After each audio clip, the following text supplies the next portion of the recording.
JPS here with This Old House with a longer video on the boxing of the OMTECH B10 and kind of how I assembled it. And it really was pretty simple, but I've never assembled something like this before, so it was very different to me. So anyway, here we go. So this is what the box looks like. It's a Galoogan box. Open it up and it's covered in styrofoam, obviously. Your first layer is going to have your rails and gantries. Take this out. There's cardboard separating it, and then there's your second piece of foam with all your other parts. And in the second layer, this is where the keys were that I couldn't find at first. They were kind of hidden in the second layer, so if you have trouble with those, that's where they were. Now I'll show you how I assembled it, or what the directions said to do. It came in these, obviously these 4 pieces, both the side rails, the front and the back, and then of course the Y-axis gantry. But what you do is there's 3 screws at the front on each side, and then there's a couple screws in the back on each side that you install. And on both sides, on the left and right, there's a belt in here, and here's the belt right here. This was the only trouble I really had, was getting it to mount on the roller inside here and making it fit inside the frame. I had to put a lot of tension on the belt, and then it went just fine. And then the next step was putting the air assist on the laser. This is your air assist. It had those, there's 3 screws there. It's kind of hard to see this third one, but there's one right down behind there as well. So you had 3 screws there. So in total, there was 10 screws.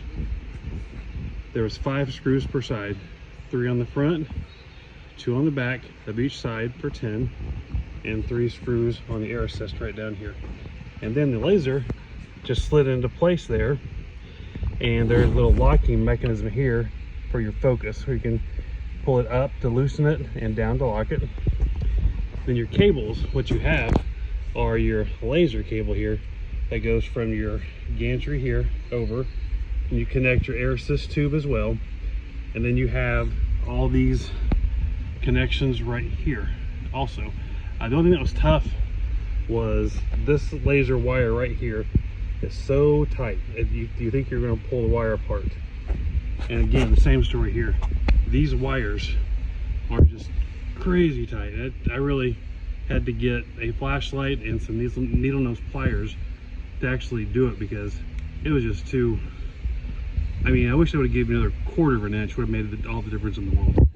And then from that point, you go through and you connect those 2 cat cables, and then inside there's one spot here to connect your air assist, and then at the front there's where your power and your computer jack are. Then here's your keyed thing and your power switch, and that's really all there is to do it. I mean, you have your mounting feet obviously, but that's pretty standard, but that's about it. All in all, it wasn't bad. After I got the courage to just actually pull the wires tight enough and make the connection, it worked fine. So anyway, I'll continue on with showing a project using light burn with this laser to see how well it engraves. Thanks. Okay, so I made my first engraving with it. I just did this basic little file, nothing too special, just a little baseball inside of a leather coaster. All I did was used a Kendra's Got Wood hack. Was putting a piece of cardboard down and cutting my outside shape, and then laying my coaster inside that shape that I cut, and turning the outside line off and leaving just the inside layer to engrave, and it seemed to work pretty great. Everything was working fine until I went to actually move the laser out of the way, and then I kept getting, it just keeps beeping and giving me this error. So now I gotta find out what that means and see if I can get that beeping to stop. But otherwise, it worked great. Thanks.